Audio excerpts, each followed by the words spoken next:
Bonjour, je m'appelle Alexandre Lemaire. Je vous présente Guillaume Delataille, comme c'est indiqué ici. On est désolé pour les tweeters, mais vu qu'on est dans une cave, comme c'est un projet complètement top secret, il est difficile de travailler en réseau et d'envoyer des tweets. Mais si vous avez des tweets, vous pouvez les faire passer devant la caméra. Et alors, comme ça, la captation, il verra tous vos tweets sur un petit post-it ou sur votre écran en Evernote. Voilà, désolé pour ce souci de réseau. Alors, on va commencer. Là, le modèle, je pense que Véronique Bakker a bien expliqué tout à l'heure comment fonctionnait le modèle. Donc, on va passer sur mon schéma. Elle a déjà montré les siens. On arrive trop tard. Le modèle, il a été expliqué tout à l'heure. Donc, il y a un système de binôme entre une bibliothèque et une librairie, enfin du point de vue de la bibliothèque. Chaque titre acquis par la bibliothèque est facturé par le libraire binôme, entre guillemets, qui fait souvent l'objet d'un marché public, mais pas toujours. Ça dépend un peu des dimensions aussi des bibliothèques. Alors sur les variables, là ça devient plus intéressant. Enfin, c'était intéressant tout à l'heure aussi sur les modèles. Le modèle, comme le disait Véronique tout à l'heure, est proche du modèle québécois tout en s'en écartant. Alors en quoi? Donc en fait le modèle, le principe global, un système avec un nombre de prêts autorisés pour chaque titre est tout à fait le même que le modèle québécois, mais le modèle québécois ne permet pas la simultanéité, qui est une des grandes forces du modèle PNB. Donc dans PNB, une bibliothèque peut prêter jusqu'à parfois 50 fois le même titre en même temps à 50 lecteurs différents. Ça c'est une grande différence par rapport au modèle québécois. Et alors par ailleurs, les éditeurs ont la possibilité, dans le modèle québécois, ils ont tous fixé à 55 droits une licence de 55 prêts par titre, donc ce qu'on appelle dans le jargon maintenant de PNB les jetons. Donc la bibliothèque peut utiliser son droit de prêter par exemple 40 fois un titre du seuil. Je dis le seuil parce que justement ils sont sur un modèle à 40 jetons. Donc en fait, si vous voulez, c'est un modèle avec des variables qui font une forme de sous-modèle pour chaque groupe. C'est quelque chose qui se distingue plus par groupe d'éditeurs, heureusement, que par éditeur, parce que comme actuellement il y a probablement plus de 1000 éditeurs, surtout depuis l'arrivée d'Immatériel et maintenant de Hachette, il doit y avoir plusieurs milliers d'éditeurs dans le système. Si chaque éditeur faisait fixer des valeurs de variables complètement différentes, ce serait pas très lisible pour les acheteurs. Et donc, c'est plus par groupe que ça se dessine. Vous allez le voir, Guillaume va vous présenter tout de suite après les différentes conditions. On appelle ça aussi les conditions qui sont mises en place par les groupes d'éditeurs ou diffuseurs. Donc, à part le nombre de jetons, donc, puisque maintenant vous êtes au parfum du jargon, il y a le prix du titre qui peut varier, qui est souvent un multiple du prix public, soit de papier, soit numérique, ça dépend un peu des éditeurs. La durée de la licence, 3, 5, 6, 10 ans, et maintenant il y en a de plus en plus qui proposent de l'illimité. Je pense que c'est le cas d'Hachette et d'Immatériel. Le nombre de prêts simultanés autorisés. Donc ça pourquoi? Parce que en fait quand un éditeur propose par exemple 40 jetons par titre, il peut aussi préciser qu'il ne souhaite pas que les 40 jetons puissent être utilisés en même temps, donc à savoir que la bibliothèque prête à 40 lecteurs en même temps le même titre. Il préfère que ce soit par exemple un maximum de 15 ou de 20 prêts simultanés. Donc c'est donc une autre variable à l'intérieur du système. Et il y a la durée maximum du prêt. Alors là, heureusement, on va pouvoir en parler et Guillaume va vous montrer ça. On a pu convaincre les éditeurs que ça, comme disent nos collègues québécois, c'est de la poutine interne. Donc c'est de la cuisine interne des bibliothèques et les bibliothèques estiment que ce n'est pas aux éditeurs de les contraindre sur des durées de prêt, notamment quand elles doivent s'aligner avec des fonctionnements qui sont celles des prêts papier. Donc si une bibliothèque prête pour, 28 jours, et que l'éditeur limite à 21 jours la durée maximum du prêt, ça pose un problème de compatibilité et de cohérence entre la politique papier, de prêt papier et la politique de prêt numérique. Donc là, je pense qu'on verra dans le tableau qu'ils sont tous passés à 59 jours. Alors pourquoi 59? 59, c'est pas 3 fois 28, c'est pas 3 fois 21. C'est parce qu'au-delà de 29, il y a un paiement supplémentaire, je pense, qui s'opère vers Adobe. Et donc, ils essaient d'éviter ce paiement. Voilà, ça multiplie le coût par 3 pour l'éditeur, c'est ça, ou pour le distributeur. Donc, il faut jouer dans ces 59 jours. Mais bon, 59 jours, c'est quand même plus appréciable que les 21 jours qu'on a vu chez certains éditeurs au départ. Ce qui montre bien qu'ils ne connaissaient pas bien le fonctionnement des bibliothèques. Et ça fait peut-être la transition, je vais laisser la parole maintenant à Guillaume sur les échanges avec les éditeurs, parce qu'on a eu besoin de se comprendre entre éditeurs et bibliothécaires. Donc on a décidé assez rapidement d'aller voir les éditeurs, ce qui n'est pas une démarche tout à fait logique dans BNB, puisque des co-contractants, on en a du côté de la plateforme, on en a du côté du libraire, mais l'éditeur est absent pour nous. Bon, en même temps, on sait que la loi sur le prix numérique du livre donne l'exclusivité de la fixation du livre à l'éditeur, et donc pour nous ça c'était très intéressant parce que c'est quand même lui qui fixe le prix, qui fixe les conditions et tout ça. Bon, et la deuxième chose c'était une raison, j'allais dire, écuménique. Enfin, on a voulu rapprocher les points de vue des éditeurs et des bibliothécaires en essayant de s'expliquer l'un à l'autre ce qui était leur politique, ce qui était notre réalité, etc. Parce que je sais d'expérience que d'abord, bon, il y a un clivage historique qui se réveille de temps en temps entre éditeurs et bibliothèques. Pensez à 2001, 2002, 2003, ça a donné. Et donc, il fallait éviter ça et essayer de montrer d'abord que le marché du livre numérique n'était pas simplement une opportunité pour avoir des nouveautés et puis rien d'autre. Moi, je suis défenseur de la constitution du fonds, ce qui ne va pas être facile, parce qu'il y a encore des conditions qui empêchent un petit peu cette constitution de fonds, qui revient un peu trop cher. Mais donc leur montrer qu'on voulait agir en bibliothécaire, comme on a toujours fait. Et que le rêve, ça serait de pouvoir avoir des bibliothèques entièrement diverses. Donc, je pense qu'on a toujours été très bien reçus, ça très gentiment. Quelquefois, on nous a écoutés poliment.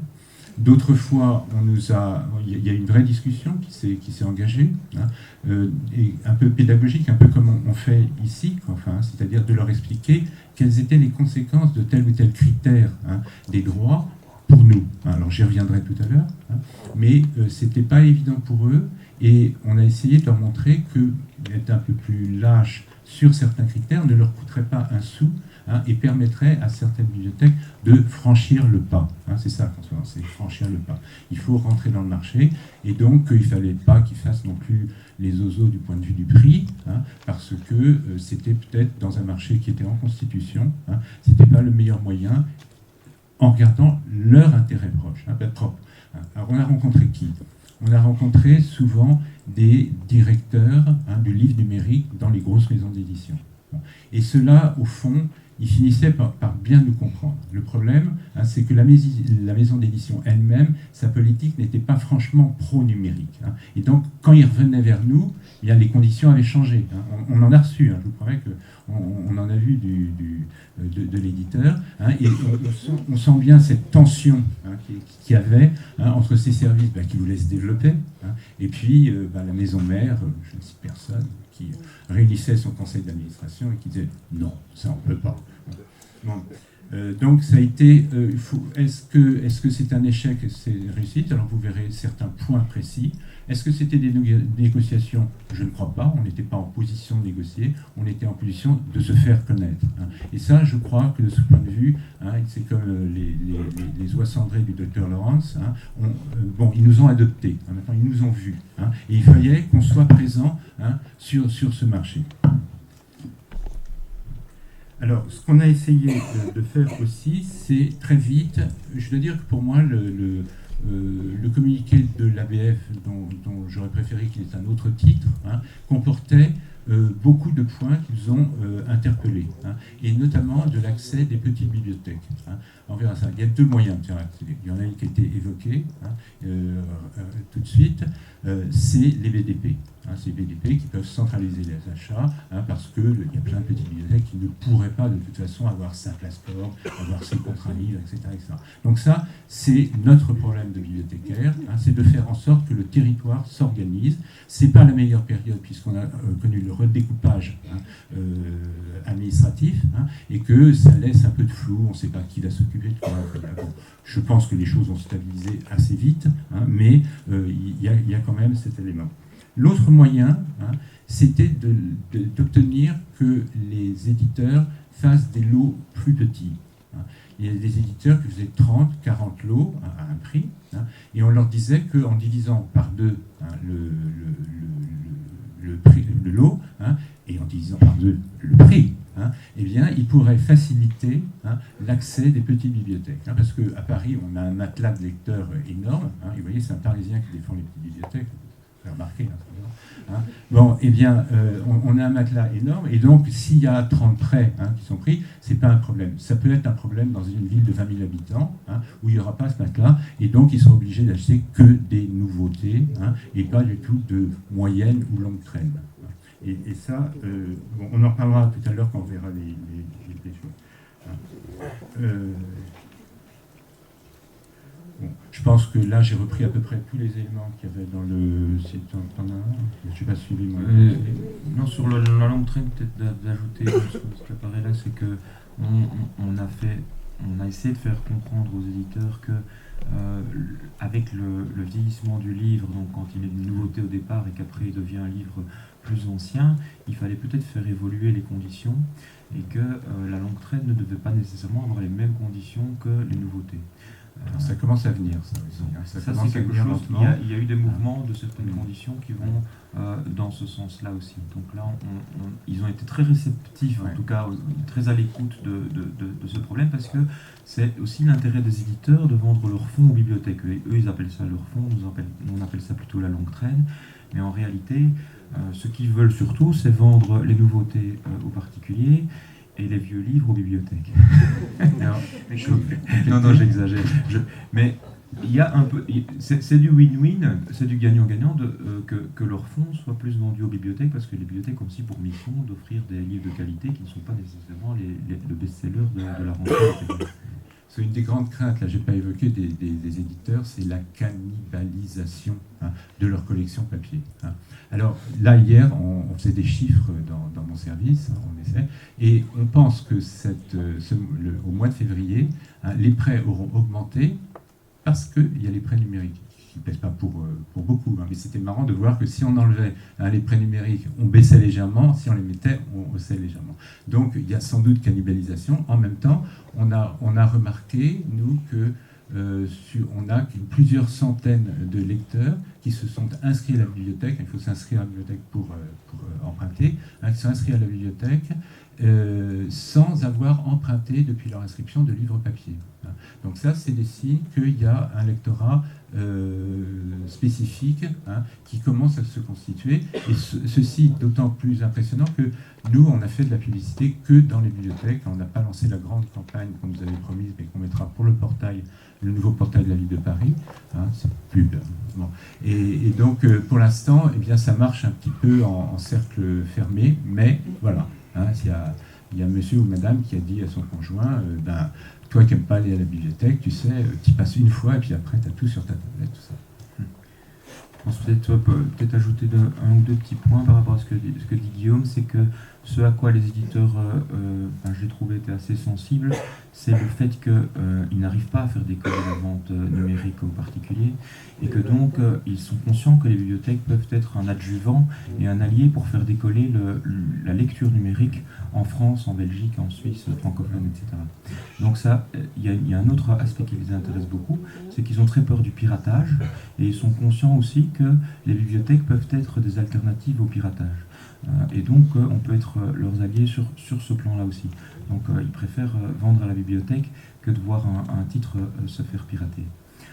Et un troisième point qui leur parle pas mal aussi, c'est que ce qu'on a observé au Québec, avec le modèle prénumérique.ca, c'est que l'apparition des bibliothèques sur le secteur a augmenté de l'ordre de 33% les ventes de livres numériques par les éditeurs, et donc ils ont considérablement augmenté leur chiffre d'affaires grâce aux bibliothèques, sans impact constaté sur les ventes aux particuliers. Donc c'est vraiment du win-win. Alors c'est plus difficile d'estimer les effets, les impacts sur les ventes. Ce sont les chiffres de deux marques, ils sont très, très clairs et factuels. Ces chiffres-là sont garantis. Mais par contre, il y a peut-être un impact sur le papier. C'est difficile de le mesurer, comme on disait Guillaume. Peut-être passer au sujet. Alors là on va vous transporter dans Excel. C'est sans douleur, ne bougez pas. Non, pas de macro, pas de poisson. Alors, il ne faut pas que je me trompe, parce qu'il y a deux possibilités.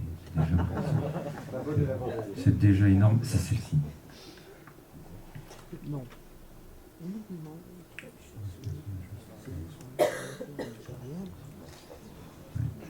Alors là, sur ce tableau, on a essayé de... alors, il a un côté pratique, il a un côté pédagogique. On a essayé de regrouper donc les éléments. Je crois que pour bien comprendre PNB, il faut abandonner la notion de livre et parler de droit. Non, mais quand on parle ensemble, il faut parler de droit, c'est-à-dire des droits d'exploitation pendant un temps donné. Donc, au départ, les éditeurs ont été très chiches sur le premier critère. C'est-à-dire qu'ils voulaient absolument, certains c'était 3 ans, d'autres 5 ans, ils ne voulaient pas aller plus. Alors les conditions sont assez différentes parce que les éditeurs aussi ont peur d'être attaqués sur la base de l'entente sur les prix. Donc ils modifient leur truc. Aux États-Unis, ils savent très bien faire ça dans toutes les sociétés pour ne pas tomber sous la férule de la SEC. Et donc là, je pense que ça complexifie un petit peu le tableau. Alors, l'argument sur la durée de la licence, c'était que s'il l'allongeait à 10 ans, certes, ça ferait que les bibliothèques dépenseraient quelques jetons de plus, mais qu'elles n'auraient pas le sentiment, au moment où elles achètent ça, que nécessairement elles vont les perdre. Parce que le coût de PNB est autant par le prix que par les jetons qu'on n'utilise pas. Enfin, c'est un prix qui n'apparaît pas, mais qui est quand même massif, important, et qui peut faire hésiter un bibliothécaire. Donc, si on passe à 10 ans, je leur dis, enfin, Alexandre leur a dit, on l'a tous dit, ça ne changera rien pour vous, il faut que vous ayez une borne comptable, 10 ans, pour ça on l'admet, comme ça vous sortez, vous n'avez pas des obligations à l'infini à reporter dans vos comptes, mais ça doit être pas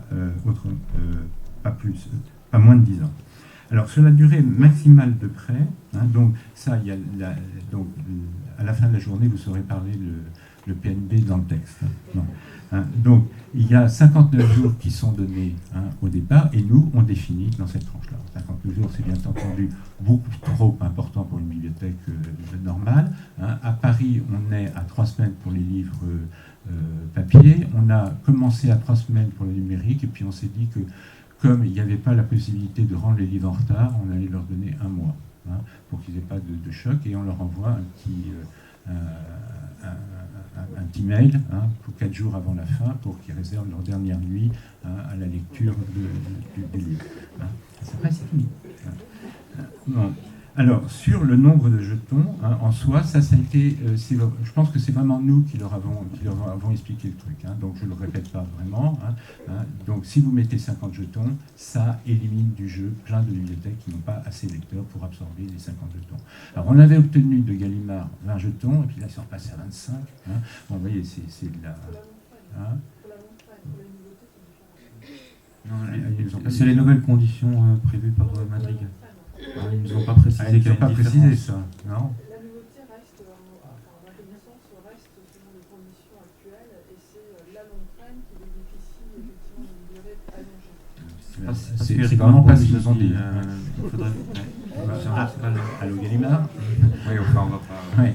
Bon, enfin, à préciser, parce que ça, ce sont les nouvelles conditions annoncées hier par Madrigal.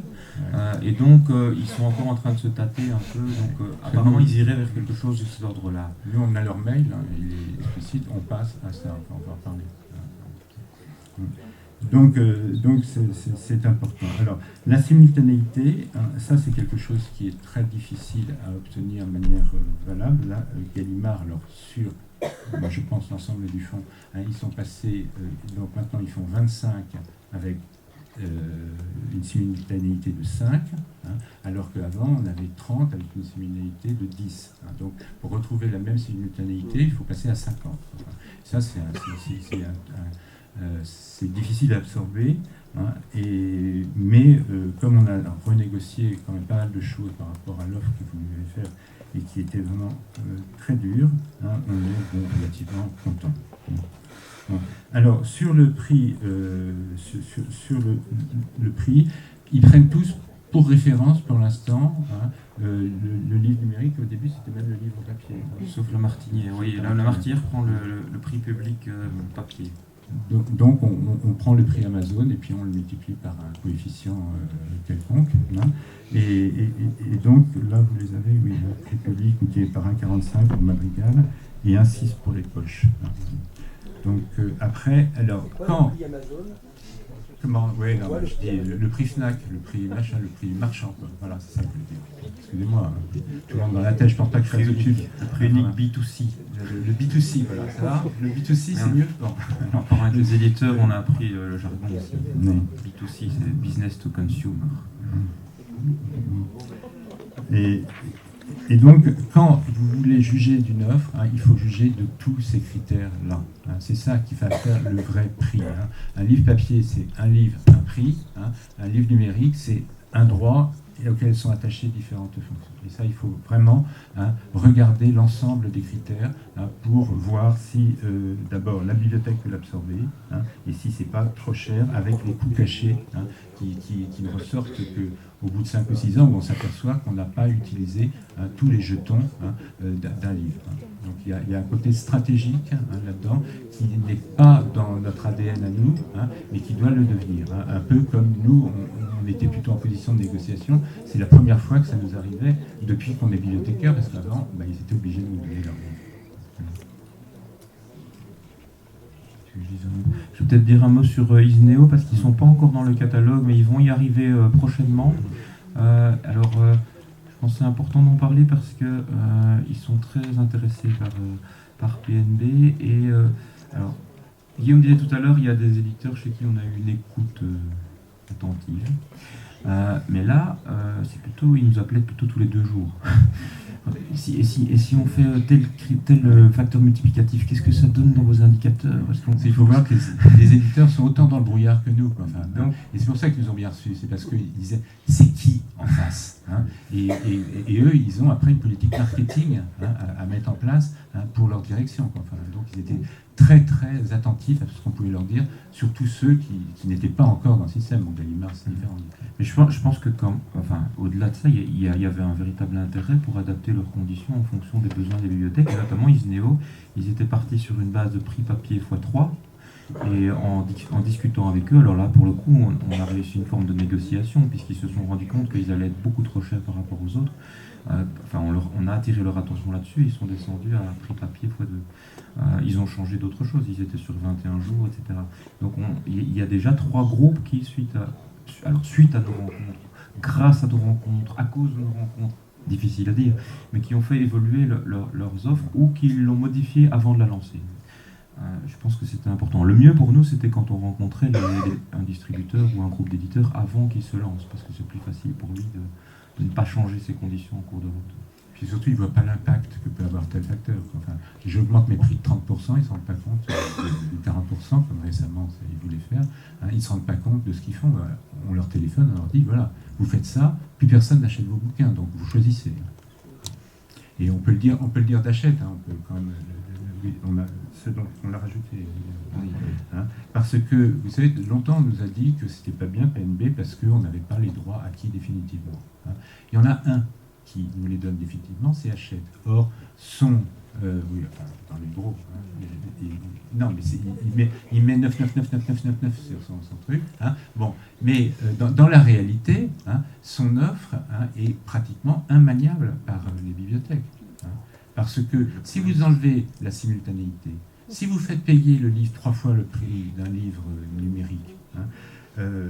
Et si vous refusez les retours anticipés, hein, etc., toutes ces conditions, ça fait que vous allez acheter un livre 3 fois le prix et le prêter 12 fois dans l'année au mieux. Hein. Je ne sais pas quelle bibliothèque peut supporter ça. Et ça, il faut le dire très clairement. Hein. Moi, j'ai rien contre Hachette, hein, mais il faut savoir s'ils sont venus pour rentrer dans le système PNB ou ils sont venus par politesse.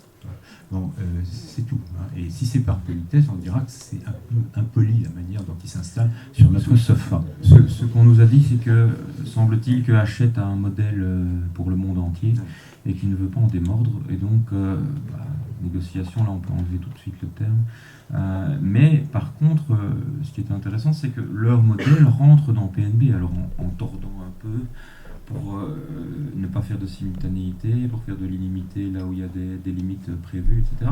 Mais toujours est-il qu'ils sont là et que c'est quand même une offre importante et que je pense que c'est quand même une des forces aussi de PNB d'avoir tous les titres de Hachette, ce que d'autres n'arrivaient pas à avoir. Vous lisez nombre de jetons illimité, mais c'est pas plus de 12 par an qu'il faut compter aussi. Hein. Et donc, pendant l'année où le livre va sortir, hein, on ne pourra pas le prêter plus de 12 fois, etc. Un peu plus s'il y a un retour anticipé. Oui, mais non, ils refusent le retour anticipé. Ah oui, non, il n'y a pas de retour anticipé, je crois. Hein. Ils ont pas coché la case. Hein. Ils sont en train de le mettre en place. Bon, ouais. Pour le fond de la salle, donc ils sont en train de le mettre en place. Un numéro de téléphone, lui donner, on va les voir.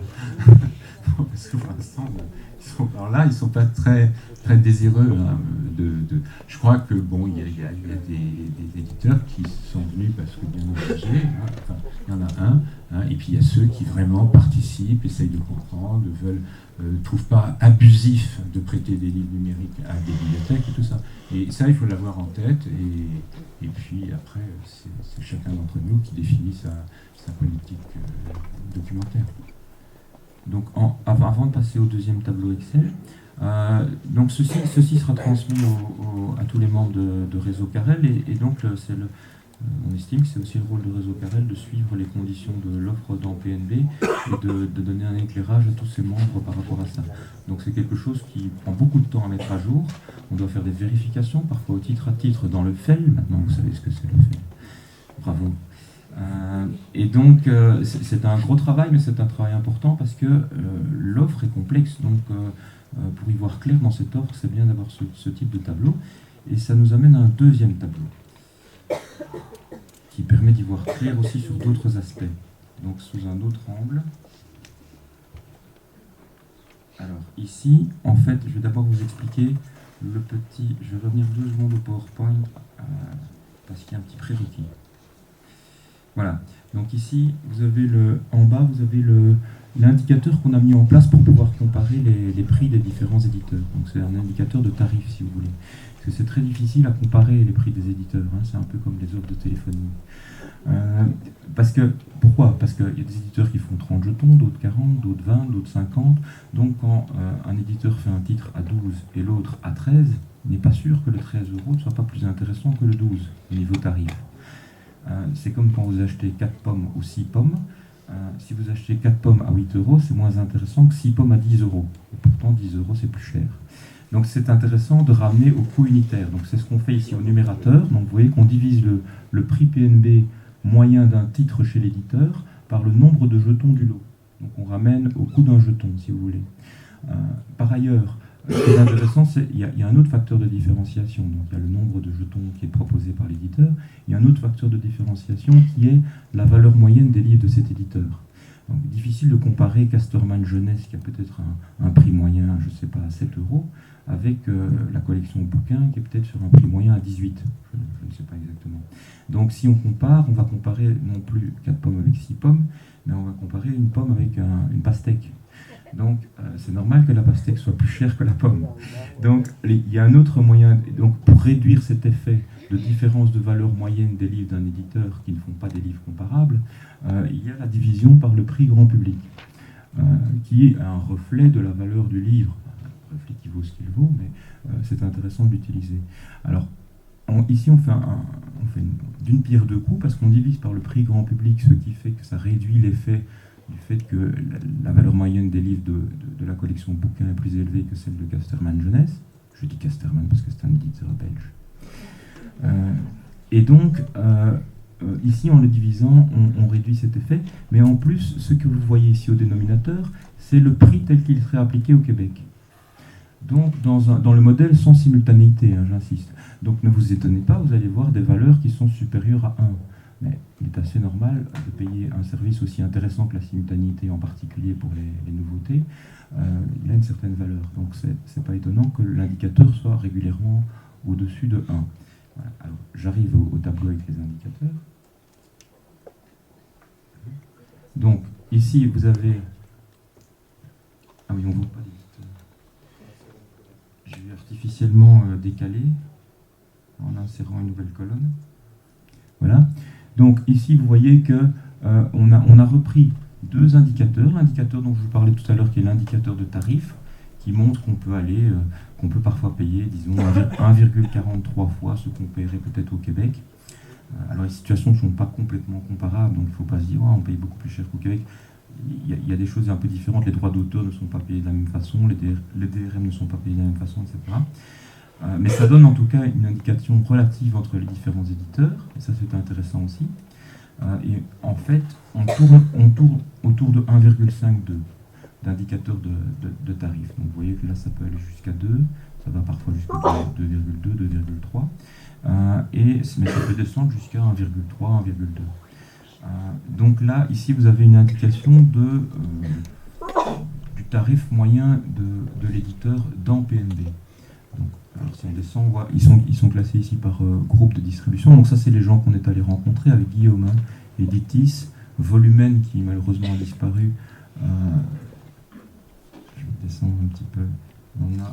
Plus bas, on a Madrigal, donc c'est le groupe avec Gallimard, Flammarion, etc. Pour ceux qui suivent pas spécialement les groupes d'édition, on a dû se renseigner un peu là-dessus. Sofedis est lié aussi au groupe Madrigal, mais il pratique des conditions un petit peu différentes néanmoins.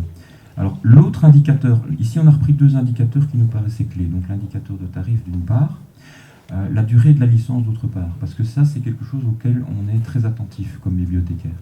Donc ça, pour nous, c'est un peu peu. 3 ans, si on a acheté, je ne sais plus combien c'est chez Actes Sud, mais si on a acheté 40 jetons et qu'on en a écoulé 12 au bout de 3 ans, ben on perd les 28 jetons restants. Ça, c'est ce qu'on veut éviter. Donc ça, c'est le discours qu'on tient aussi aux éditeurs. Alors 5, là, c'est déjà beaucoup mieux. Et alors, on arrive à 10 chez Madrigal, là, qui ont fait un gros effort de ce côté-là, puisqu'ils viennent de 6, je pense. Ils étaient à 6 ans. Et ils étaient même à beaucoup moins au départ. Donc ils ont modifié 2 fois leurs conditions. Je crois qu'ils étaient à 1 an au tout début. Ou 3 ans, ils étaient à 3 ans au tout début. Donc voilà. Ici, alors, nous, on n'est pas là à Réseau Carrel pour vous dire ceci est acceptable, ceci est moins acceptable, etc. Donc ce tableau, on va fournir à nos membres et chaque bibliothèque pourra se dire, bah moi, des durées de licence qui sont inférieures à X années, ça me paraît, ça me paraît pas quelque chose qu'on veut nécessairement acheter. Donc ça, on laisse à chaque bibliothécaire la liberté, à chaque bibliothèque le soin de voir ce qu'elle trouve intéressant ou moins intéressant, et en tout cas qu'elle sache ce à quoi elle doit s'attendre par rapport aux différents éditeurs. C'est l'objectif de ce tableau. Alors, donc si vous voulez l'utiliser, donc vous pouvez simplement rajouter une mise en forme conditionnelle et vous mettez une règle qui vous dit que vous ne voulez pas quelque chose qui soit, par exemple, vous dites, nous, la durée de licence minimum pour nous, c'est 4 ans. Donc, valeur de la cellule, si elle est inférieure à 4, il vous fait. C'est très facile à faire votre commande. Je vous montre un petit peu comment vous pouvez utiliser le tableau si vous voulez. Chacun va sortir. Et dans ce cas-là, c'est pas une vraie macro parce qu'il ne faut pas. Et hop, vous mettez un remplissage en vert, en orange, allez. En orange, voilà. Ça, voilà, bon. Donc chacun voit avec. Voilà, mais c'est une lecture de l'offre qui permet de vous éclairer sur les différences entre les groupes et ce qu'ils pratiquent. Alors, on n'a pas mis tous les groupes là-bas parce qu'il y a des groupes qui viennent d'arriver récemment, et là on a fait des moyennes sur des indicateurs de prix. Une moyenne globale sur l'ensemble de leurs éditeurs, et on arrive à des chiffres comme 2, chez Immatériel à peu près 2, et Madrigal BD et Isneo BD un petit peu au-dessus de 2, Phoenix est plus bas à 1,8, Vous savez, c'est toute l'offre qui vient de Relire, là, le projet Relire. Donc tous les non disponibles du XXe siècle. Tous les indisponibles du XXe siècle. Bon, voilà. Ils sont redevenus disponibles maintenant. Ils sont plus indisponibles. Voilà, donc ça c'est quelque chose qu'on va mettre aussi à la disposition de nos membres. Et on ne veut pas être paternaliste et chacun analyse l'offre. Ici, ce sont simplement des outils d'éclairage sous différentes facettes de l'offre parce qu'on a conscience qu'elle est difficile à lire pour les bibliothécaires. Elle peut être, en tout cas, ça demande une certaine habitude. Je pense que Guillaume a tout à fait raison en disant qu'on va sans doute changer de logiciel, on pourrait dire, dans notre analyse, dans notre politique d'acquisition, et qu'on devra faire attention à des critères sur lesquels on n'était pas attentif sur le papier, parce que c'est ici une offre de service et ce n'est plus une offre de produit. Donc c'est une autre approche qui va peut-être se rapprocher un peu de ce que font des gens comme Couperin dans l'analyse des offres, ou en tout cas de certaines bibliothèques universitaires. Mais en tout cas, il faudra adapter la façon dont on met en œuvre sa politique d'acquisition, réfléchir aussi au rachat de titres, parce que les best-sellers, ça peut partir assez vite. Donc si vous prenez le dernier Fred Vargas, il est possible qu'au bout d'un mois et demi, les 40 jetons aient déjà été utilisés. Et donc, il y a un réassort qui peut être rapide sur certains titres, voir ce qu'on est prêt à faire par rapport à ça. On n'est pas obligé non plus de racheter tous les titres qui sont forts de montage. Pour finir, je vais dire 2 mots sur les impressions qu'on avait eues. D'abord, c'est que la question des auteurs n'est pas réglée. À mon avis, c'est depuis que j'ai commencé l'aventure avec PNB, c'est quelque chose que j'ai ressenti. Et puis, la Société des gens de lettres a pu m'en assurer, tout ça. Et donc, il y a un problème de rémunération des auteurs, parce que souvent, les auteurs ont signé récemment des droits numériques. On leur avait promis qu'ils auraient 6-8% sur ces droits numériques. Puis là, on leur colle sur les mêmes droits les bibliothèques et ils gagnent quelquefois plus, mais pas à mesure des prêts. Donc, on sait comment marchent les auteurs là-dessus. Je reviens sur la crise qu'il y avait eu en 2001. Donc ça, c'est quelque chose qui pourrait se réveiller à tout moment. C'est vraiment pas fait. Alors après, sur l'avenir de PNB, le sentiment que j'ai eu avec les éditeurs, c'est qu'il fallait qu'il y ait un courant d'affaires. C'est quand même des marchands, et ils veulent que ça représente un chiffre minimal, parce que sinon, ils passent beaucoup trop de temps par rapport à ce que ça peut leur apporter. Donc, si nous sommes convaincus de ça, des vertus de PNB, je crois qu'il va falloir très rapidement qu'il y ait quelque chose qui est représentatif. On vous a donné les chiffres tout à l'heure, c'est encore pas énorme. Et je crois bien que dans le chiffre qui a été donné, la ville de Paris est pour un tiers. Vous voyez, donc c'est pas... c'est le truc. Bon, donc ça, je crois, très important, ça jouera dans les 2 ans.